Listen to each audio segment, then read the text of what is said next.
কিয়ামতের ময়দান যেদিন সন্তান বাবারে চিনবে না, বাবা সন্তানরে চিনবে না, বিবি স্বামীরে চিনবে না, স্বামী বিবিরে চিনবে না, ভাই ভাইরে চিনবে না। যেদিন মুঠো হাত উপরে সূর্যোদয় হবে, মস্তিষ্কগুলো গলে গলে জমিনের মধ্যে পড়বে। এই জমিনের মধ্যে মানুষ সাঁতার কাটবে গো, হাঁটু পানির মধ্যে, গিরা পানির মধ্যে, গলা পানির মধ্যে মানুষগুলো সাঁতার কাটবে কিয়ামতের ময়দানে। মুসলমান ওদিন রব্বি কারিম এত কঠিন হয়ে যাবে গো, ও মুসলমান সরো, ওই কিয়ামতটা আরো ভয়াবহ রে মুসলমান। ওদিন মানুষগুলো দৌড়াইয়া যাবে, আর মুখ দিয়ে আসবে শুধু একটা বাক্য, ইয়া সালিম ইয়া সালিম, আমাকে নিরাপত্তা দাও। কোনো নিরাপত্তা দেওয়া হবে না। বান্দা শুনে নাও, বান্দারা দৌড়াইয়া যাবে কোথার? আদম আলাইহিস সালামের কাছে। আদম নবী বলবে আমি অপারক, চলে যাও কার কাছে? ঈসা আলাইহিস সালামের কাছে। ঈসা বলবে আমি অপারক, চলে যাও মুসা আলাইহিস সালামের কাছে। মুসা মুসলমান চলে যাবে ইব্রাহিম আলাইহিস সালামের কাছে। ইব্রাহিম বলবে আমি অপারক, চলে যাও মুসা আলাইহিস সালামের কাছে। মুসা আলাইহিস বলবে আমি অপারক, চলে যাও উম্মতের কান্ডারি দরদি নবী রাহমাতাল লিল আলামিনের কাছে। জোরে জোরে চিল্লায় বলা যাবে না মারহাবা। ওই দিনটা তো কঠিন হবে গো। জাহান্নামের গায়ে একটা গাছ থাকবে লাগানো, জাক্কুম নামে কাঁটা যুক্ত গাছ থাকবে। এটা দূর থেকে মানুষগুলো গ্রাস করে ফেলবে, এই কাঁটাগুলো খেয়ে ফেলবে মানুষগুলো। ওই বেলের কাঁটার মতো গাছটা হবে রে মুসলমান। যদিও বেলের উদাহরণ দিয়ে এটা হবে না, বড় বড় কাঁটা থাকবে, নাম হলো জাক্কুম নামে কাঁটা যুক্ত গাছ। আর জান্নাতের গেটে একটা গাছ থাকবে, যেটা হলো সিদরাতুল মুনতাহা। কেউ বলে বড়ই গাছ, কেউ বলে মুসলমান একটা নহর। এটা হবে জান্নাতুল মাওয়ার পাশে গাছটা থাকবে। এই মুসলমান জান্নাতি যারা যাবে ফলমূল খাবে, জান্নাতের মধ্যে থাকবে।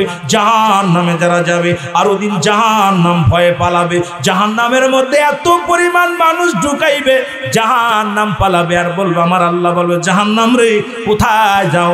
জাহান্নাম জবান খুলে যাবে, জাহান্নাম বলবে রব্বি কারীম, তোমার বান্দার ওই কান্না আমি সহ্য করতে পারি না, এমন কান্না করুন কান্না আমি সহ্য করতে পারি না। আমার আল্লাহ বলবে জাহান্নাম রে তোমারে বানাইছি আমি নাফরমানি বান্দাদেরকে সাইজ করার জন্য, পালায় লাভ নাই, পালায়ও না, পালায়ও না, তোমারে বানাইছি আমি আমার বান্দা নাফরমান বান্দাদেরকে সাইজ করার জন্য। এখনো সময় আছে, আজকের মাহফিল থেকে খাস তওবা করে যাব। আর এক ওয়াক্ত নামাজ ছাড়ব না, অন্যায় করব না, জুলুম করব না, ব্যভিচার করব না, হট্টগোল করব না, সমস্ত অন্যায় কাজ থেকে ফিরে রব্বি কারীমের গোলামি করব। জোরে জোরে বলেন ঠিক কি না?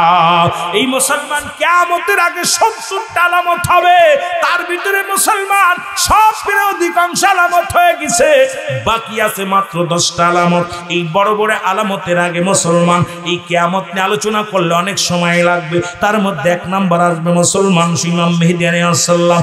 ইমাম মেহেদীর নাম থাকবে মুহাম্মদ, বাবার নাম থাকবে আবু আব্দুল্লাহ, মার নাম থাকবে আমেনা, বংশ থাকবে কুরাইশ বংশ, গোত্র থাকবে বতুয়া গোত্র। ইব্রাহিম মুসলমান শোনো, রাসূল বলছে মুসলমান শুনে নাও, ইমাম মেহেদী আলাইহিস সালাম কোনোদিন বাংলাদেশে আসবে না। বাংলাদেশের অনেক পীর ভণ্ড ইমাম মেহেদী সাজছে, এই দুনিয়ার মধ্যে বাংলাদেশের কোন পীর যদি ইমাম মেহেদী সাজে তার জুতা দিয়ে পিটাইলে আপনার নেকি হবে আমলনামায়। জোরে জোরে বল আল্লাহু আকবার। বাংলাদেশে এই ভণ্ড পীরেরা কিছু ইমাম মেহেদী বলে দাবি করে, ভালো করে লেখে নেন মুসলমান শুনে নাও। ইমাম মেহেদীর পরিচয়টা আমি দিয়ে যাই যাতে করে আপনাদের বুঝতে ভালো হয়, যেহেতু কিয়ামতের আলামতে গেলে অনেক লম্বা আলোচনা এসে যাবে।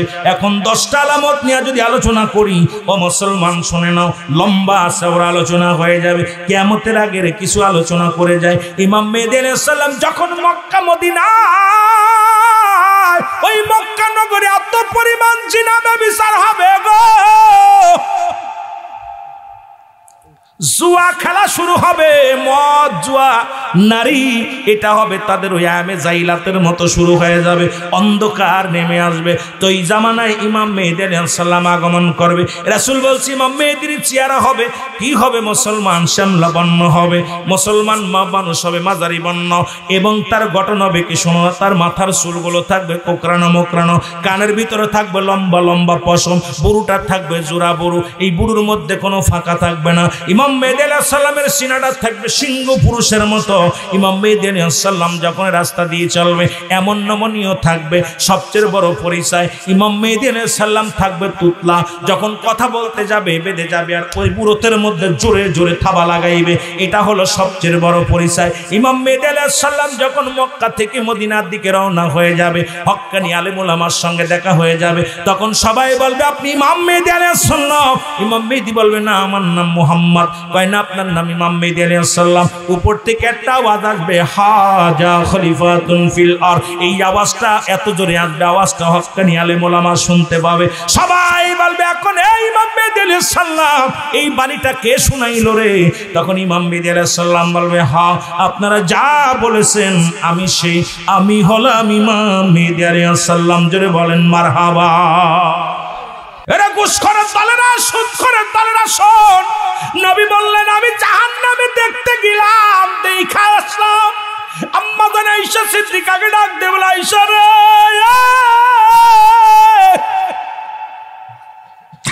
আমি কান্না ধরে রাখতে পারি নাই রে আয়েশা, শোনো ওই জাহান্নামের মধ্যে একটা আগুনের নদী আছে রে, ওই নদীর মধ্যে কিছু মানুষ সাঁতার কাটবে, তারা কুল কিনারা পাইবে না, ওই আগুনের নদীর মধ্যে তারা সাঁতার কাটবে রে। আম্মা জান আয়েশা বলে, ইয়া রাসূলুল্লাহ, ইয়া হাবিবাল্লাহ, অপরাধ তাদের কি? আম্মা জান আয়েশা বলা পার, আমার নবী আয়েশা রে, এই সমস্ত মানুষগুলো ছিল দুনিয়ার মধ্যে সুদখোর এবং ঘুষখোর। এই ঘুষখোর আর সুদখোরের জন্য একটা নির্দিষ্ট জায়গা আল্লাহ রেখে দিয়েছে, সেটা হলো জাহান্নামের মধ্যে একটা আগুনের নদী। আজকে আমার দেশে সুদখোর আর ঘুষখোর যে আন্দাজ বেড়েছে, প্রতিটা বাড়ির মধ্যে সুদখোর আর প্রতিটা ঘরের মধ্যে সুদখোর, জিনাখোর, ব্যভিচারখোর। আমার যুবক বন্ধুরা শুনে নাও, শুনে নাও। আর এই জিন্দেগির মধ্যে যদি আল্লাহ প্রাণীটাকে পানির ভিতরে নিয়ে খাওয়াইতে পারে, তোমাকে দুনিয়ায় পাঠাইছে, ধৈর্য ধরো, রব্বে কারীম তোমাকে খাওয়াইবে। হালাল চিন্তা করো, সুদ ঘুষ ছেড়ে দিয়া জীবন যাপন করো, দুনিয়ার জিন্দেগি ছেড়ে দিয়া পরপারের জিন্দেগি করার জন্য প্রস্তুতি হও। জোরে বলেন ঠিক কিনা? একজন পয়গম্বর দুনিয়ার মধ্যে এখনো জান্নাতে জীবিত অবস্থা আছে গো। চারজন ব্যক্তি এখনো জিন্দা আছে, তাদের মধ্যে একজন হলো পাহাড়ের দায়িত্ব আছে, নামটা জানা আছে। পাহাড়ের দায়িত্ব কোন নবীর উপরে দিছে? কইতে রে বাবা, পাহাড়ের দায়িত্ব দিছে রব্বে কারীম। সেই মানুষটার নাম হলো, মুসলমান শোনো শোনো, নাম হলো হযরত ইলিয়াস আলাইহিস সালাম। একজন পানির দায়িত্ব আছে, তার নাম হলো হযরত খিজির আলাইহিস সালাম। উনি একজন জান্নাতের মধ্যে এখনো জীবিত আছে, তার নাম হলো হযরত ইদ্রিস আলাইহিস সালাম। আর একজন নবীর উম্মত হইয়া দুনিয়ার মধ্যে আগমন করবে, তার নামটা তো সবার জানা উচিত। আখির নবীর উম্মত হইয়া দুনিয়ার মধ্যে আগমন করবে, নামটা জানা আছে? মারহাবা। জোরে বলেন না, কি নাম? হযরত ঈসা আলাইহিস সালাম। জোরে বলা যাবে না মারহাবা? হযরত ইদ্রিস আলাইহিস সালাম জান্নাতের মধ্যে আছে গো। ওনাকে মৃত্যু হলো, আবার তাকে জীবিত করা হলো, জান্নাত জাহান্নাম দেখানো হলো, উনি এখনো জান্নাতের মধ্যে জীবিত অবস্থায় আছে। ওনাকে ডাক দে বলা, আমার আল্লাহ ডাক দে বলে, ইদ্রিস তুমি জান্নাত পেয়ে কি হ্যাপি, খুশি হয়েছে? বলে, রব্বে কারীম তোমার জান্নাত পেয়ে অতুলনীয় খুশি হয়েছি গো, তবে তোমার আজরাইল বুঝি আমার সাথে ভালো ব্যবহার করে নাই। আবার আল্লাহ ডাক দিয়ে বলে, আজরাইল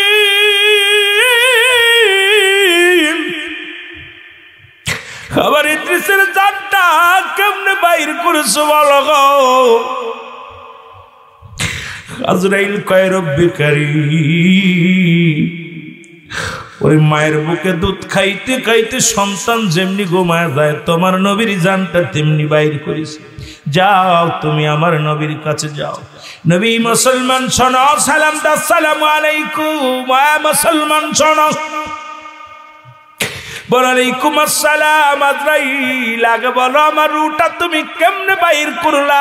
বলে নবী ইদ্রিস আলাইহিস সালাম শোনেন, আরে আমি পৃথিবীর সবার জান বাইর করার জন্য জমিনের মধ্যে আসি না রে,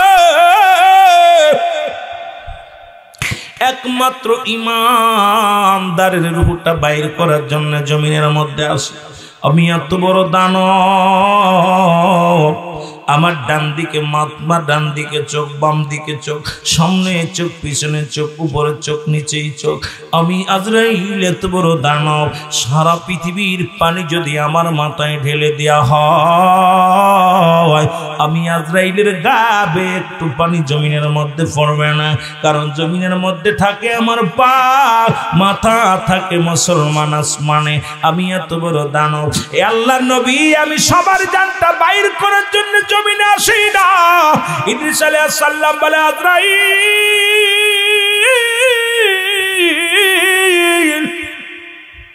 তুমি আমার রূহটা কি রকম বাইর করেছো বলো? ডাকতে বলো, হুজুর, ও হুজুর শোনেন গো, মায়ের বুকে দুধ খাইতে খাইতে সন্তান যেমনি ঘুমায়া যায়, তদ্রূপ আমার আপনার রূহটা বাইর করেছি, শুধু মাথার উপরে হাতটা রেখেছিলাম, কোনো কষ্ট দিই নাই। ইদ্রিস আলাইহিস সালাম একটু চিৎকার দিয়ে বলে, আজরাইল এই মৃত্যু যদি এত কঠিন হয় রে, এই মৃত্যু যদি এত কঠিন হয়, তাহলে কঠিন মৃত্যুটা কত কঠিন জোরে জোরে চিল্লায় বলা যাবে না আল্লাহু আকবার। আর একটু জোরে জোরে চিল্লায় বলা যাবে না আল্লাহু আকবার। এখন যারা মৃত্যুকালে পায়খানা করে দেয়, মৃত্যুকালে যারা প্রস্রাব করে দেয়, একটঙ্গ পড়ে যায়, ওই মৃত্যুর সময় যারা কাছে থাকেন গো মুসলমান, দেখছেন আপনজনদের মৃত্যু যারা দেখছেন কত কষ্ট হয়। ও রব্বি কারীম, আমাদের মৃত্যুটা তুমি সহজ করে দিও। জোরে জোরে চিল্লায় বলা যাবে না আল্লাহু আকবার।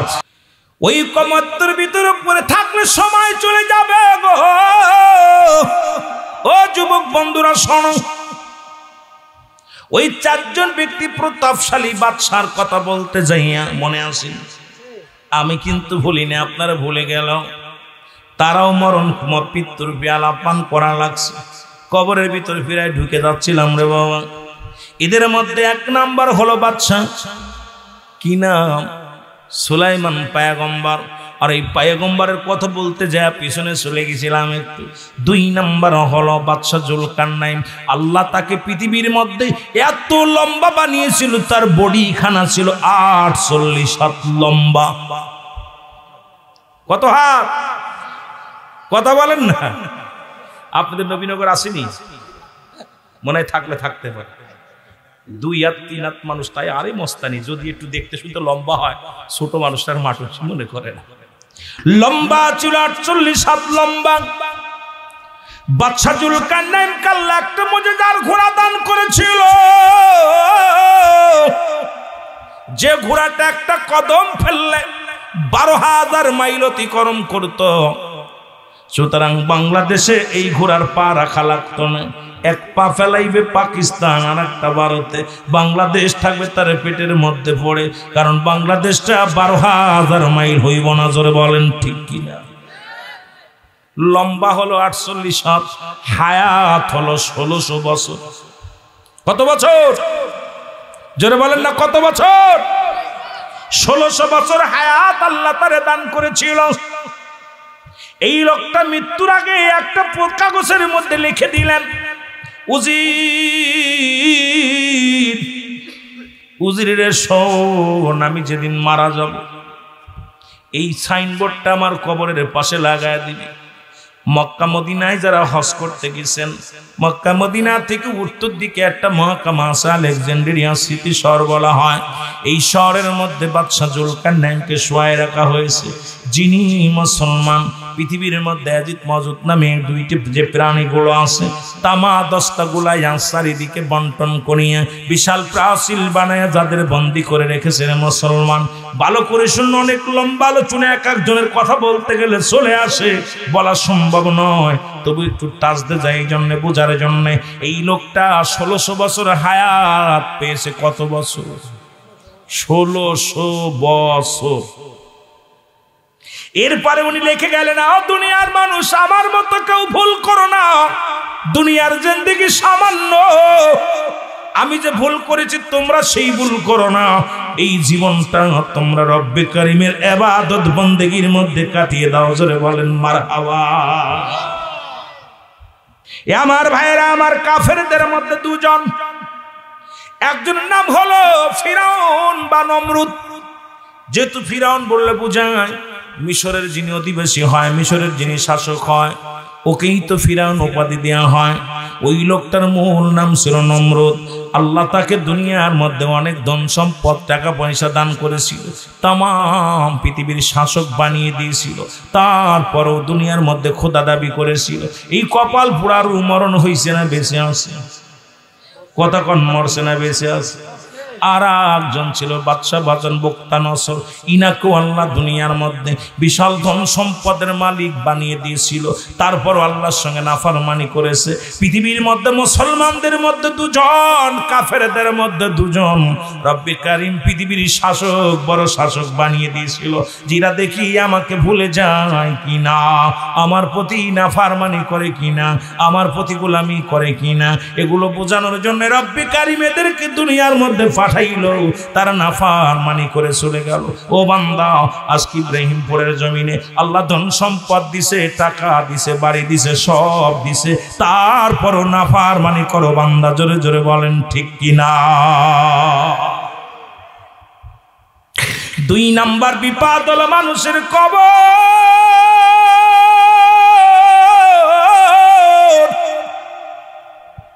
আর এই কবর বলতে বোঝায় মানুষের মৃত্যুর পর থেকে শুরু করে কিয়ামত পর্যন্ত জগৎটাকে বলা হয় কবরের জগৎ।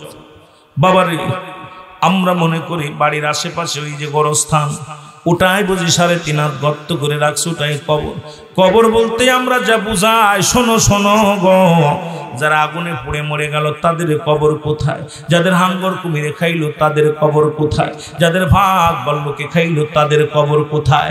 কবর বলতে বোঝায় মানুষের মৃত্যুর পর থেকে শুরু করে কিয়ামত পর্যন্ত জগৎটাকে বলা হয় কবরের জগৎ। জোরে বলেন ঠিক কিনা? বাবার এমন কারণে কি এত ফস করে আইতো না? একটু ধৈর্য ধরো। সেই ফেরেশতার নাম হলো নোমান ফেরেশতা। এর রব্বুল আলামিন তোমাকে রূহটা দিছে, এবার আজরাইল আলাইহিস সালাম তোমার রূহটা বাইর করেছে। মুসলমান কেরামন কাতিবিন দুজন ফেরেশতা রাখছে লেখার জন্য, আর একজন ফেরেশতা তোমার জমা দিবে তোমার আমলনামাটা। এই যে খাতা লেখা পড়ার জমা চলে যায় মুসলমান, একজন মাস্টারের কাছে মাস্টার খাতা দেখে, রে আপনার জিন্দেগিটা জমা আছে, দুজন লিখে রাখছে, যা এটা জমা দিবে এসে কবরে। সেই ফেরেশতার নাম হলো নোমান ফেরেশতা। জোরে জোরে চিল্লায় বলা যাবে না আল্লাহু আকবার। এর নোমান ফেরেশতা কবরে ঢুকিয়া ডাক দিবি মুসলমান, ডাক দিয়ে বলবে, রুহুল আমিন সিদ্দিকী ওঠো গো, তোমার রুহটা আমি তোমার কাছে পৌঁছায় দিলাম। 2টা কাগজ থাকবে হাতের মধ্যে, একটা নেক আমল, একটা বদ আমল। ও বাবারা শোনো, উঠায় ডাক দিয়ে বলবে, এই নাও, তোমার 80 বছরের জিন্দেগি কয় রাকাত নামাজ পড়েছো, কত ওয়াক্ত নামাজ তুমি আদায় করেছো, কত জায়গা দান খয়রাত করেছো, কত রোজা রাখছো, কতটা নামাজ পড়ছো, কতবার সালাম দিছো, কোনায় কোরআন শরীফ পড়ছো, কত কি ভালো কর্ম করেছো। বান্দা হাতের মধ্যে পায়া বড় হ্যাপি হয়ে যাবে, সুখী হবে, শান্তি পাবে, মনে করবে আরে আমার কত সুন্দর আমল নামা নিয়ে আইছি। ডাক দে বলে, বান্দা লেখে দাও, ও বান্দা তোমার আমল নামাটা লিখে দাও। যার আমল নামা তার লেখা লাগবে গো।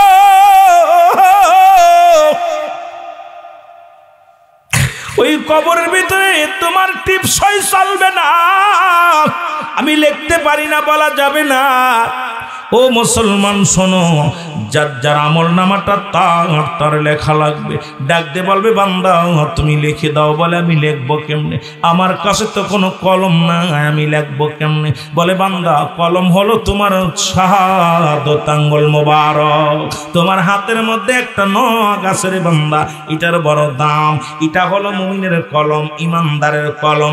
এই কলমটা দিয়া মুসলমান, যে কলম দিয়া রব্বুল আলামিন আমার নবীর এমন পাওয়ার দিছে রে মুসলমান, চন্দ্রকে দ্বিখণ্ডিত করে দিছে শাহাদাত আঙ্গুল মোবারক দিয়া। হ্যাঁ মুসলমান, কবরের ভিতরে প্রতিটা মানুষের আঙ্গুল মোবারক হবে কলম। জোরে জোরে বলো মারহাবা।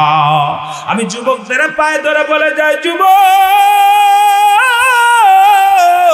এই হাত দেওয়ার বিড়ি ধরিস না, এই হাত দেওয়ার গাঁজা ধরিস না, এই হাত দেওয়ার মদ ধরিস না, এই হাতের মধ্যে আর হারাম জিনিস ধরিস না রে যুবক। সুদের টাকা ঘুষের টাকা ধরিস না, হাতটারে পবিত্র রাখ।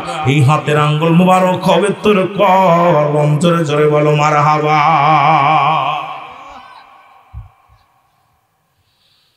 প্রতিটা মানুষের শাহাদাত আঙ্গুল মোবারক হবে কলম। ডাকতে বলে বান্দা আমি কলম পাইলাম, ও ফেরেশতা আমি তো কালি, কালামের কালি পাবো কই? বলে বান্দা কালি হলো তোমার মুখের থুতু মোবারক। সুবহানাল্লাহ। এই যে মুখের থুতু মোবারক, এটা হবে তোমার কালিরে মুসলমান। আমি আপনাদের পায়ে ধরে বলে যাব, এই মুখ দিয়ে কাউকে গালি দিন না, মুখের মধ্যে বিড়ি সিগারেট লাগায়েন না, এই মুখের মধ্যে হারাম ঢুকায়েন না রে যুবক। ও আমার বাজানেরা রে, তোদের পায়ে ধরে বলে যাবি রুহুল আমিন সিদ্দিকী, তোমাদের ছেলের বয়সী রে বাবা, কারণ নাতির বয়সী, কারোর বন্ধু, কেউ বাবা মুসলমান বন্ধু ভাবতে পারো। আমি বক্তা হিসেবে নয়, তোমাদের ভাই হিসেবে, দিনে ভাই হিসেবে বলে যায়, আজ থেকে মুখটারে পবিত্র রাখো। যে মুখের মধ্যে জন্মে তোমার যখন তুমি মায়ের গর্ভে ছিলা, এরে তোমার আম্মা জানের নাবির সঙ্গে তোমার নাবি জোড়া দিছে রে। ওই কুরক্ত খায়া তোরে 10 মাস 10 দিন গর্ভে রেখেছে রে। একদিন রব্বে কারিম তোমার মুখ দিয়ে খানা খাওয়াই নাই, এই মুখটা পবিত্র রাখছে। এই মুখ দিয়ে আল্লাহর জিকির করবি, এই মুখ দিয়ে আমার মুসলমান নবীর দুরূদ পড়বি, এই মুখ দিয়ে কোরআন শরীফ তেলাওয়াত করবি, হাদিস পড়বি, এই মুখ দিয়ে ভালো কথা বলবি। ও যুবক, তোদের পায়ে ধরে বলে যায়, এই মুখের মধ্যে আর হারাম ঢোকাস না, এই মুখের মধ্যে আর বিড়িতে টান দিস না, এই মুখের মধ্যে আর গাজায় টান দিস না। তোদের পায়ে ধরে বলে যায়, আজ থেকে সাবধান হয়ে যাও। এই মুখের থুতু মুবারক যদি হয় কালি, কালি যদি নষ্ট হয়ে যায় কলম বন্ধ হয়ে যাবে। এই জন্য কালিটা ভালো রাখার দরকার আছে কি না? তোমার মুখের থুতু মুবারক হবে কালি। বান্দা বলবে আমি কালি পাইলাম, কাগজ পাবো কই? কাপড়ের 3 টুকরা কাপড় দেওয়া হয়, 1 টুকরা কাপড় খুলে নিবে, বলে বান্দাই নাও লেখো, তাড়াতাড়ি লেখো। বান্দা সেকেন্ডের মধ্যে লেখা হয়ে যাবে। এবার হাত থেকে সিনে নিয়ে বলবে বান্দার একটা কাগজ দিবে, হাতের মধ্যে ধরাইয়া বান্দা লেখো। টাকা দেখবে রে, কত তো নামাজ ছেড়ে দিছো, কত তো রোজা ছাড়ছো, কয়টা অন্যায় করেছো, কোথায় জিনা করেছো, ব্যভিচার করেছো, সব সামনে হাজির হয়ে যাবে। বান্দা চিৎকার মেরে কাঁদবে আর বলবে বাবা ফেরেশতা আমি লিখতে পারি না রে। ও যুবক শোনো, ডান দিক থেকে মাটিতে চাপ দিবে বাম দিকে, ডান দিকের আড্ডিগুলো বাম দিকে চলে যাবে, বাম দিকের আড্ডিগুলো ডান দিকে চলে যাবে। এত জোরে জোরে এক একটা করে জন মারবে, শত শত গজ মাটির নিচে চলে যাবে, আবার তার উত্তোলন করা হবে। এইরকম কষ্ট দিয়া সমস্ত আমলগুলো তোমার লেখা হবে। লিখে বলবে বান্দা গুড বাই, বিদায়। একটু পরে কবরে আসবে মুনকার নেকির ফেরেশতা, বান্দারে ও বান্দা 80 বছরের জিন্দেগি পাইয়া, 50 বছর 60 বছরের জিন্দেগি পাইয়া ভালো আমল করতে পারিস না, আমি বিদায় হয়ে গেলাম। একটু পরে তোর কবরে ঢুকবে মুনকার নেকির। এবার মুনকার নেকি কবরে ঢুকবে, ঢুইকা দেখবে বান্দার কাছে 2টা পত্র পড়ে আছে, কাগজ পড়ে আছে, একটার মধ্যে দেখবে নেক আমল। আর এবার যখন বান্দার আমলগুলো যখন খারাপ হবে না মুসলমান, জাহান্নাম থেকে একটা দরজা দরজা খুলে দিবে কবর পর্যন্ত, কিয়ামত পর্যন্ত কবরের মধ্যে জাহান্নামের ওই অগ্নিকাণ্ড আযাব গজবগুলো কিয়ামত পর্যন্ত কবরের ভিতরে পাবে। আর মুসলমান যে ব্যক্তির আমলখানা ভালো হবে গো, জান্নাত থেকে একটা দরজা খুলে দিবে, জান্নাতের মধ্যে নিয়ামতগুলো কবরের মধ্যে হুইয়া হুইয়া ভোগ করবে। জোরে জোরে চিল্লায় বলেন মারহাবা। আরে এই কবরটা হলো দ্বিতীয় নাম্বার বিপদ। আল্লাহ মাফ করুক। জোরে বলেন আমিন। আরো জোরে বলেন। এ আমার ভাইরা, আমার বন্ধুরা, আমার গভীর মনোযোগ, যে কথাগুলো আমি বলে যাই দিলের কান্ডা লাগা শোনো। কবরে আযাব হয়, কার কার বিশ্বাস হয়? কার কার বিশ্বাস হয়? সবার হাত ওঠে নাই, তার মধ্যে বাদ আছে। কবরে আযাব হয় যদি বিশ্বাস না হয়, আগামী দিন আপনাদের কবরবাসী গোরস্থানের সামনে একটা গরু বানবেন, গরু বান্ধিয়া সুন্দর খাবার দিবেন, খাবার দিয়ে আড়ালে একটু দাঁড়ায়া থাকবেন। দেখবেন আপনার আব্বার কবরের পাশে, মা বাবার কবরের পাশে দাঁড়ায়া দেখবেন, দূর থেকে দাঁড়ায়া দেখবেন গরুটা দর দর করে চোখের পানি ছেড়ে দিছে, টালুমালু তাকাবে আর দড়ি ছেঁড়াছিড়ি করবে, রশি ছেঁড়াছিড়ি করবে। কবরে আযাব হয় একমাত্র মানুষ এবং দানব বুঝতে পারে না। পৃথিবীর সমস্ত মাখলুকাত বুঝতে পারে কবরের আযাব, একমাত্র আল্লাহ রাব্বুল আলামিন মানুষ এবং দানবকে বুঝতে দেয় নাই। আমি মৃত্যুর কথা বলতেছিলাম গো, স্রষ্টার মৃত্যু নাই, সৃষ্টির মৃত্যু আছে রে। যেটা বলেন ঠিক কিনা?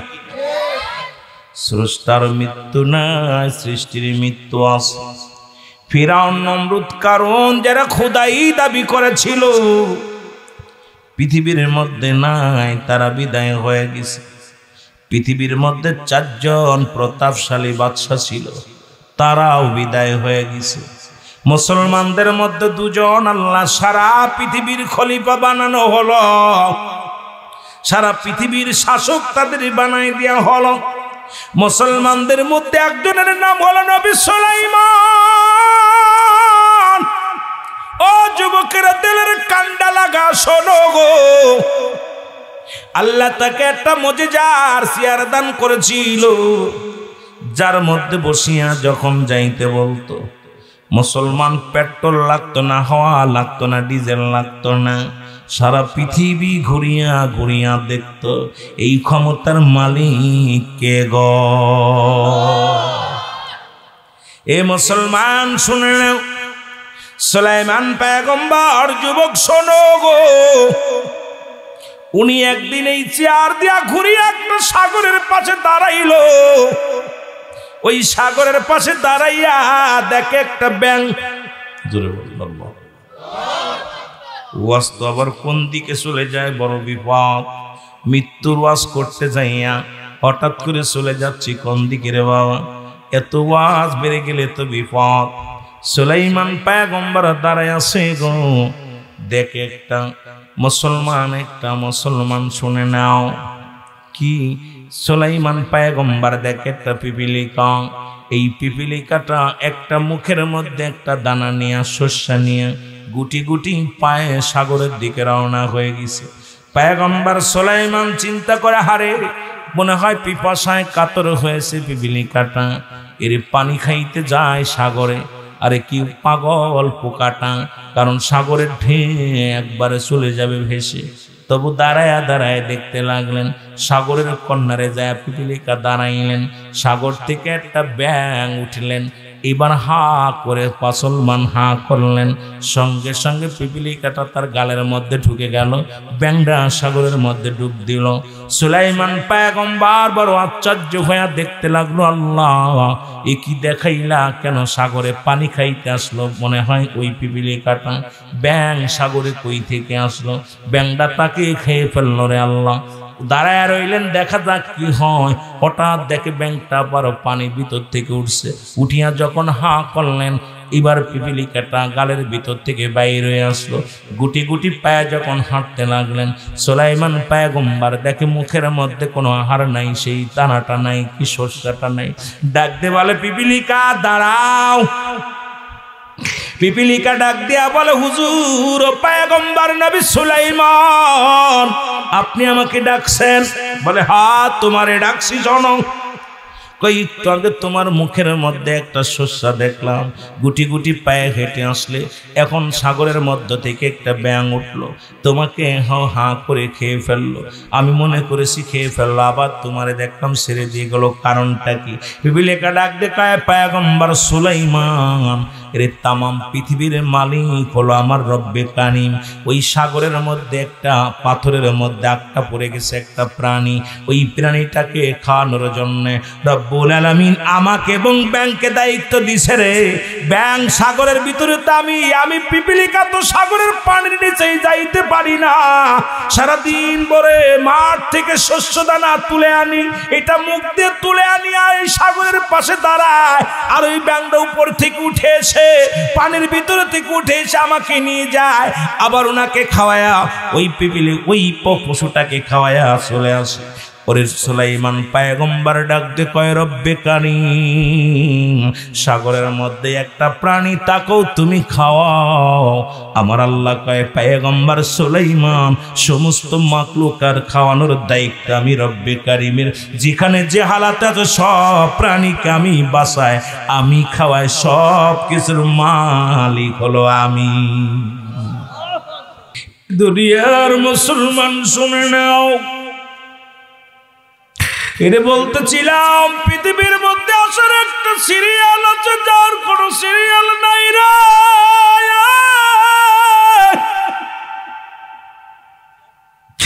বাবার কাঁধে সন্তানের লাশ, সন্তানের কাঁধে বাবার লাশ, এই দাদার কাঁধে নাতির লাশ, নাতির কাঁধে দাদার লাশ।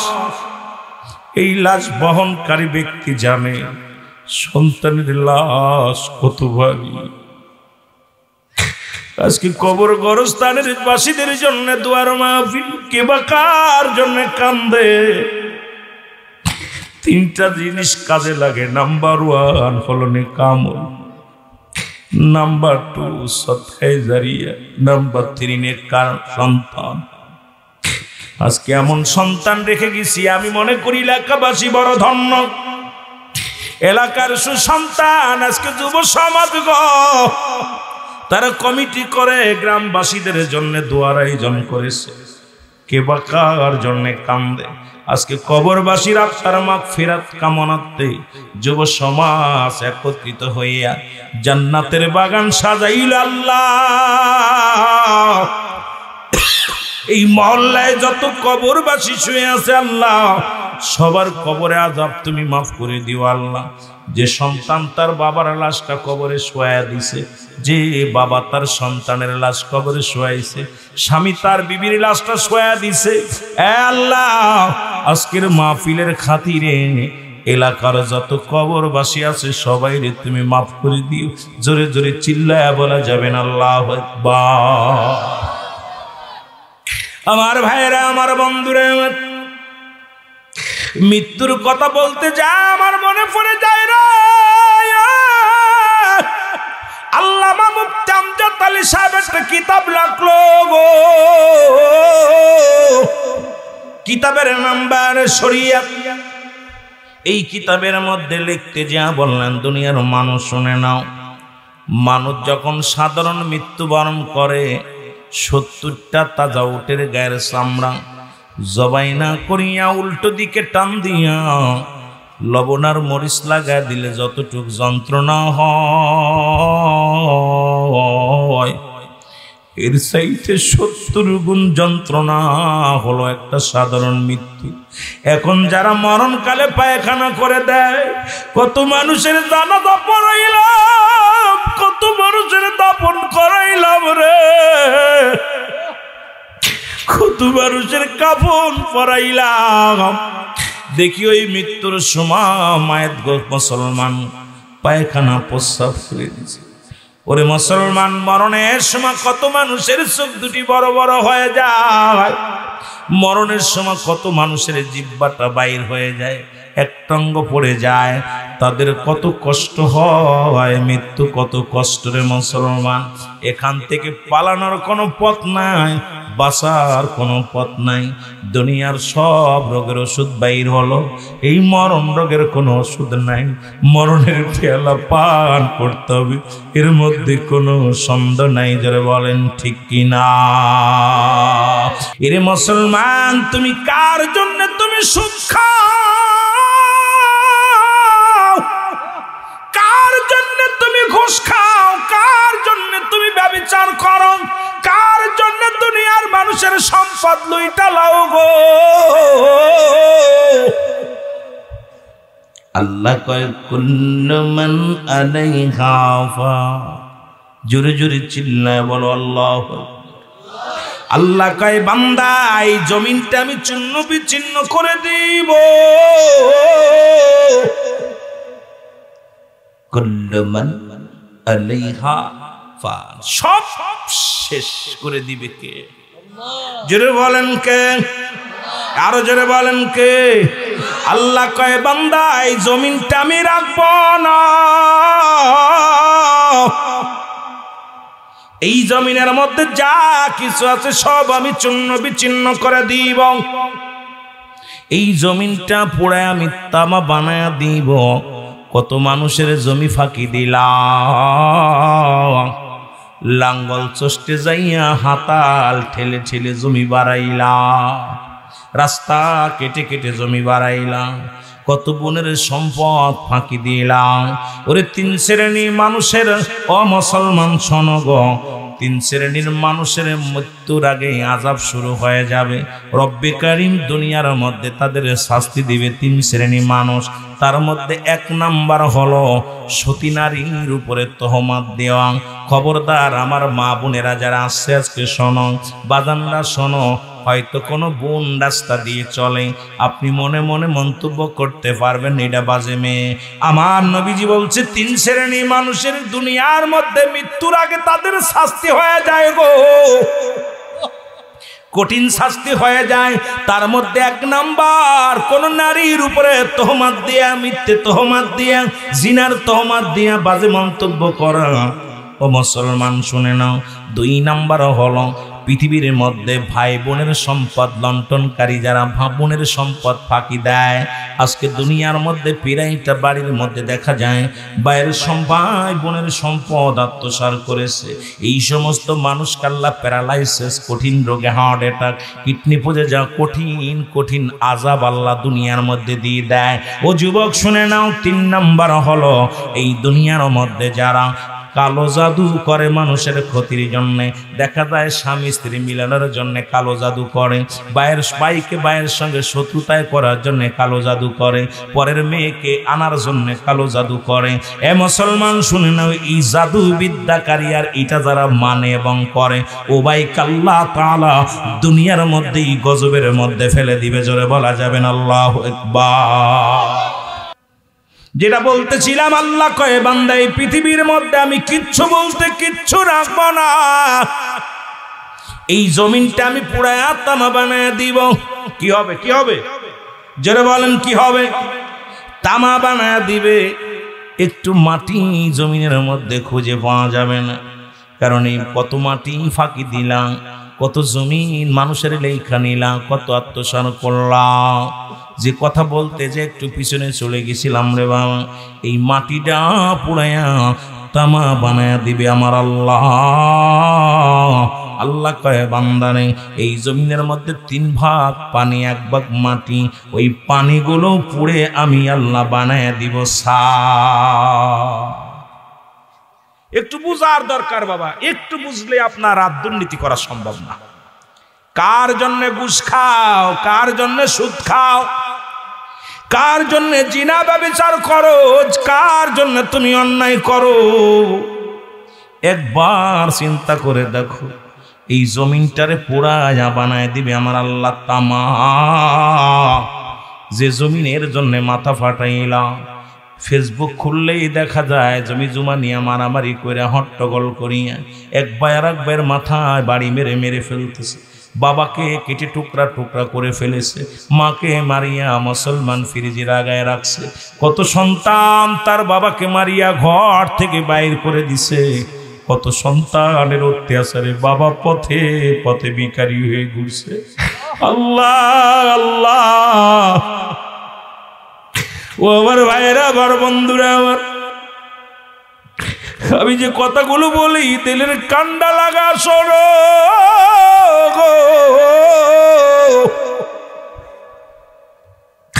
আল্লাহ বলে, বান্দা যেদিন কিচ্ছু বলতে কিচ্ছু আমি রাখবো না, সেদিন থাকবো শুধু আমি আল্লাহ। জোরে বলেন মারহাবা। থাকবে কে? জোরে বলেন থাকবে কে? আল্লাহ কয়, বান্দা সেদিন থাকবো শুধু আমি, আর আমি থাকবো আমার রাসূলের ভালোবাসা নিয়ে। আর রাসূল আসছে উম্মাতের মঙ্গলের জন্য। নবী কয়, হায়াতি খায়রুন লাকুম, আমার হায়াতের জিন্দেগিটা আমার উম্মাতের জন্য কল্যাণ স্বরূপ। জোরে জোরে চিল্লায় বলা যাবে না মারহাবা। বান্দা যখন রিয়াজুল জান্নাহ বেহেশতের বাগানে যখন রওনা দিছে গো, প্রতিটা কদমে কদমের আমার রব্বুল আলামিন ওই বান্দার জীবনের সমস্ত সগীরা গুনাহগুলো মাফ করে দিছে। জোরে বলা যাবে না মারহাবা। কি গুনাহ? সগীরা গুনাহ মাফ।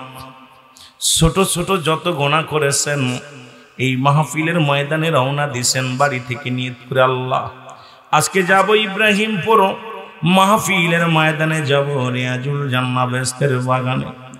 বান্দার সমস্ত সগীরা গুনাহগুলো আল্লাহ মাফ করে দিছে। এ মুসলমান, আমরা শুধু সগীরা গুনাহ করি নাই, পদে পদে করছি কবিরা গুনাহ গো, পদে পদে করছি কবিরা গুনাহ। মুসলমান, মিথ্যা বলা কবিরা গুনাহ, এটা একটা পেশা হয়ে দাঁড়িয়েছে। জোরে বলেন ঠিক কি না? ঠিক কি না? কষ্ট হচ্ছে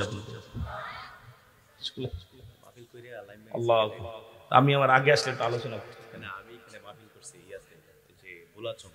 আল্লাহ ফারুক সাহেবের জন্য দোয়া করবেন। আল্লাহ দয়া করুক, তারে মদিনাওয়ালা তাকে শিফা করুক। সুন্নিয়াতের জন্য অনেক কষ্ট করে ভারতে প্রোগ্রাম।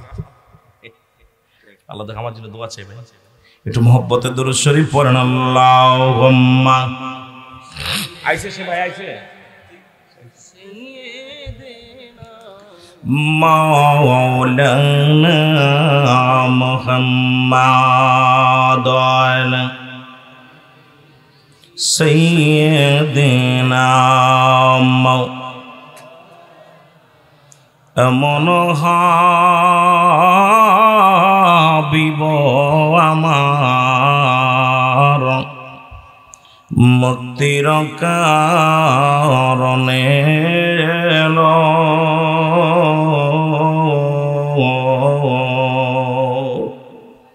ওফাতের পরে নবীজি উম্মাতিরে না ভুলিল।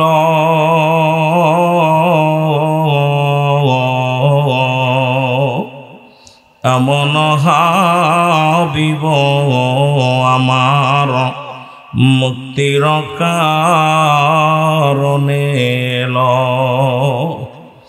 নাচিল আকাশ, নাচিল বাতাস, নাচিল কোন সৃষ্টিময়। রাসূল আপনার কারণে বিশাল এই ভুবনে আমার আল্লাহ জির পরিচয়। আল্লাহুম্মা একটু মহব্বতে বলেন না, একটু আগে আগে বসেন, সবাই একটু আগে বসেন। পিছনের বাইরে বসার সুযোগ করে কমিটির ভাইরা যারা আছেন, ভলেন্টিয়ার ভাইরা সবাই আগে দেন বাইরে।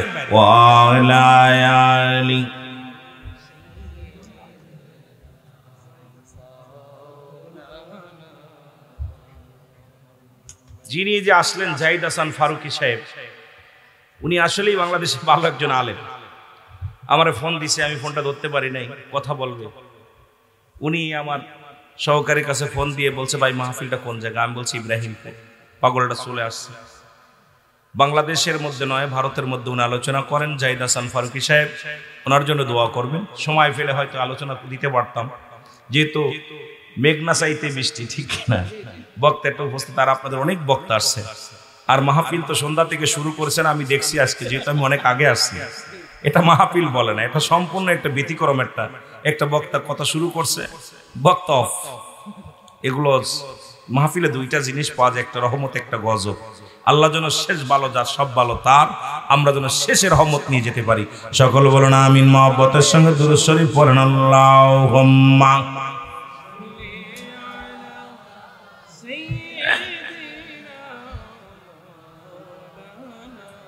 ওয়ালা আলি সাইয়্যিদিনা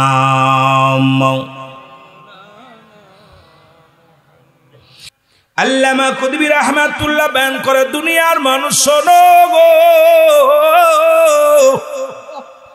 বান্দা যখন এই গুনার কথা মনে করিয়া জান্নাতের বাগানে বইয়া খাস তওবা করে ডাক আল্লাহ, আমার জীবনের শেষ মাহফিল, শেষ রাত্রে আল্লাহ, কবরের ভয়ে, জাহান্নামের ভয়ে, বান্দা যখন খাস তওবা করে আল্লাহ বলে ডাক দেয়, আমার আল্লাহ রাব্বুল আলামিন বান্দার জীবনের দরিয়া দরিয়া গুনাহগুলো মাফ করে দেয়। জোরে বলেন মারহাবা।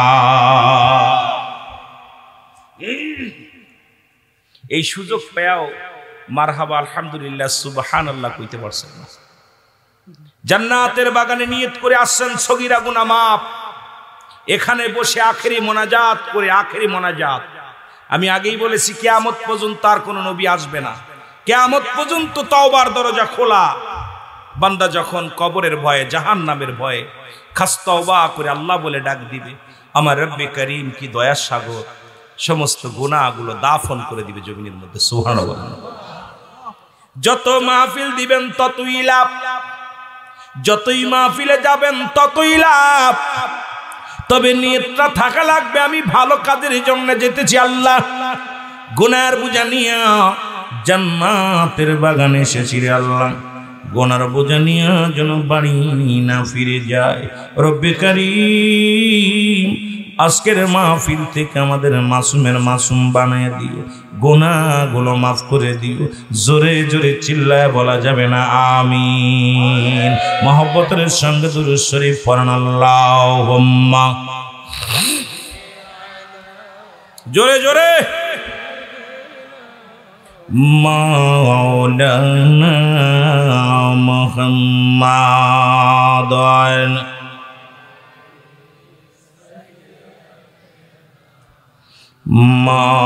মাওলানা। এ দুনিয়ার মুসলমান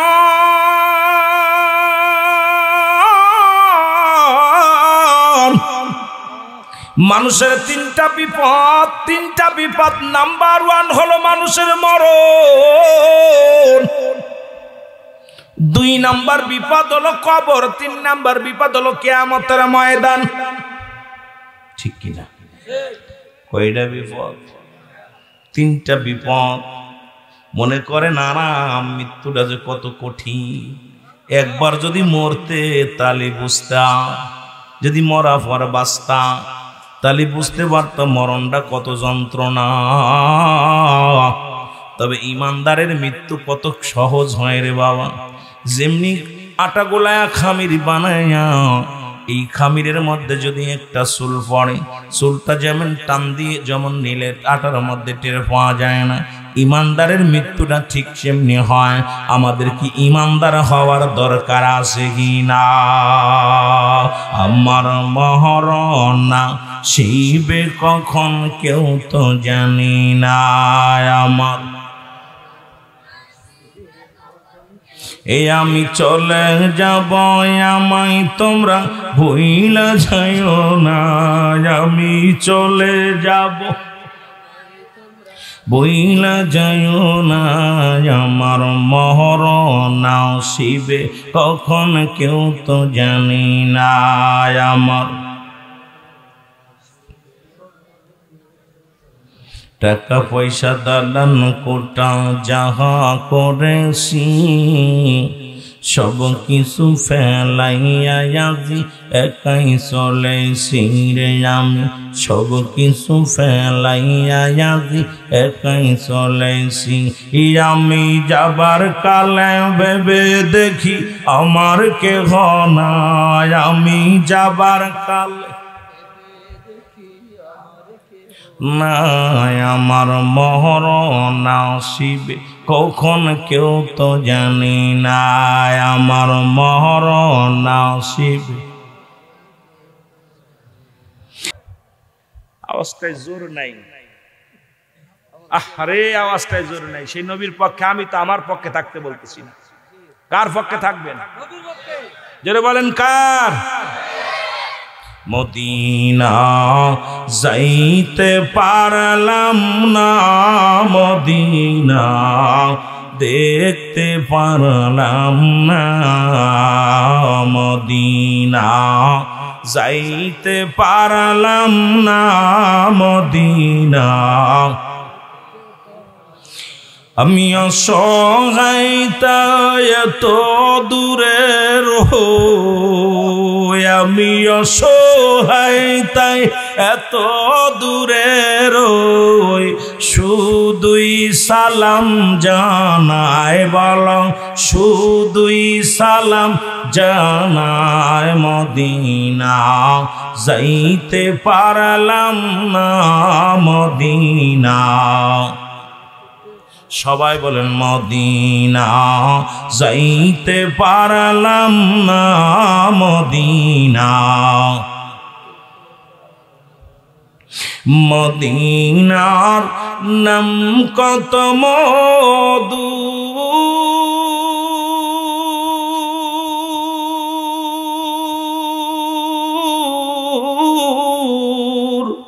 মদিনা আর যে কত দূর,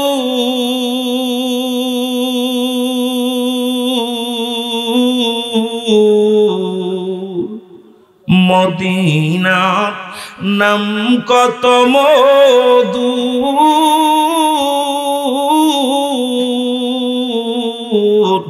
মদিনা আর যে কত দূর।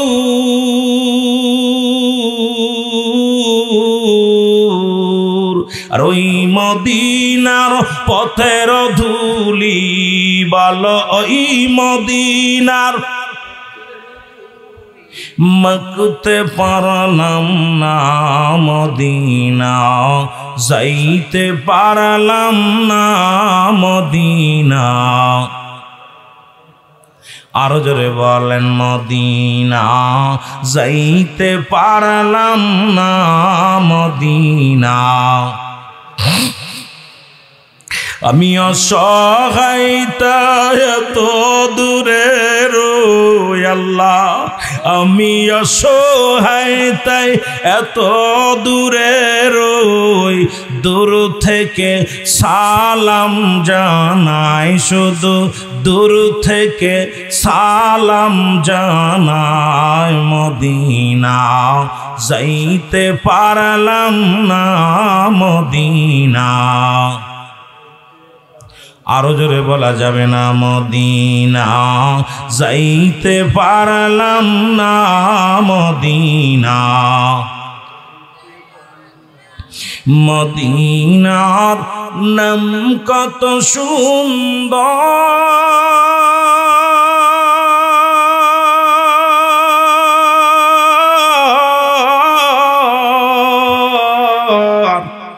মদিনা কেরে সে অন্ত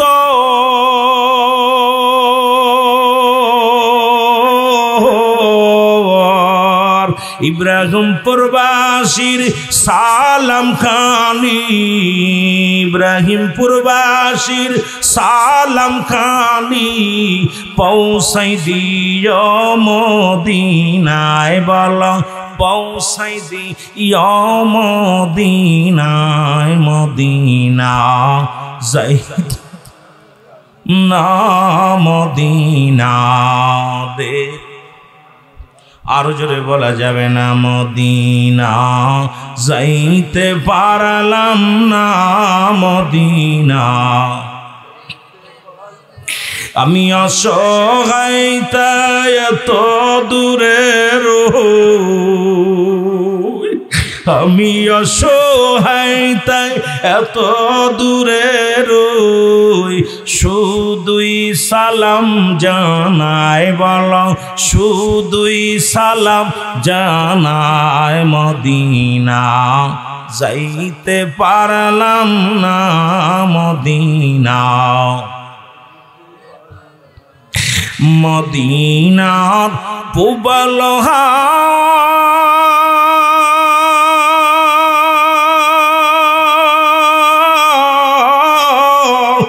পশ্চিমে কই রাসে ধাওয়া, এই গরিবি দুঃখীর সালাম খানি, নবীনগরের সালাম খানি, বিবাড়িয়ার সালাম খানি, পৌঁছাই দিও মদিনায় মদিনা, না মদিনা দেখতে পারলাম না মদিনা, লাম না মদিনা। এ দুনিয়ার মুসলমান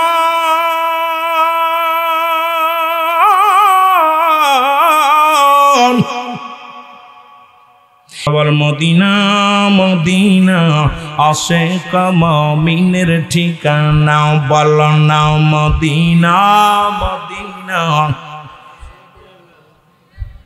আয় হায় দিদার চেয়ে কাঁদো তোমরা, দিদার চেয়ে, একটু সাউন্ড দেন, হও না নবীর দিওয়ানা, মদিনা মদিনা। কষ্ট হয়, যদিও গজল গা আমার ঠিক না, তাও মাঝে মাঝে যুবকদের একটু দিতে হয়, কথা বুঝেননি? ওয়াজের ময়দানে গজল গার পক্ষে আমিও না, কিন্তু দেখি অনেক যুবক গুলো একটু খোরাক শান্তি পায়। বল না মদিনা মদিনা আশিক মুমিনের ঠিকানা, বল না মদিনা আশিক মুমিন। আয় হায় দিদার চেয়ে কাঁদো তোমরা, দিদার চেয়ে কাঁদো তোমরা, হও না নবীর দিওয়ানা, মদিনা মদিনা। এর নবীর প্রিয় সাহাবী হযরত আবু বকর সিদ্দিকী, বলো নবীর প্রিয় সাহাবী, অগো ভালোবেসে শুইল পাশে, ভালোবেসে শুইল পাশে, যাইয়া সে তাই দেখো না আশিক মুমিনের ঠিকানা, বল না মদিনা। আয় হায় দিদার চেয়ে কাঁদো তোমরা, দিদার চেয়ে কাঁদো তোমরা, হও না নবীর দিওয়ানা, মদিনা আশিক মুমিনের ঠিকানা, বল না মদিনা। বাবা জালালউদ্দিন সুয়ুতি ৭৫ বার দেখল নবীজি, বলো জালালউদ্দিন সুয়ুতি ৭৫ বার দেখ, ওরে এতবার দেখিয়াও নবী, এতবার দেখিয়াও নবী, তৃষ্ণা তাহার মেটে না, আশিক মুমিনের ঠিকানা, বল না মদিনা। আয় হায় দিদার চেয়ে কাঁদো তোমরা, দিদার চেয়ে কাঁদো তোমরা, হও না নবীর দিওয়ানা, মদিনা আশিক মুমিন। কালো হাফসি বেলাল ভালোবাসলো ওই নবীকে, ও বলো কালো হাফসি বেলাল ভালোবাসলো ওই নবীকে, ও ওরে ইসলামের পথ মোহাম্মদ জিন, ইসলামের পথ মোহাম্মদ জিন বানাইলেন রব্বানা মদিনা আশিক মুমিনের ঠিকানা, বল না মদিনা। এ দুনিয়ার মুসলমান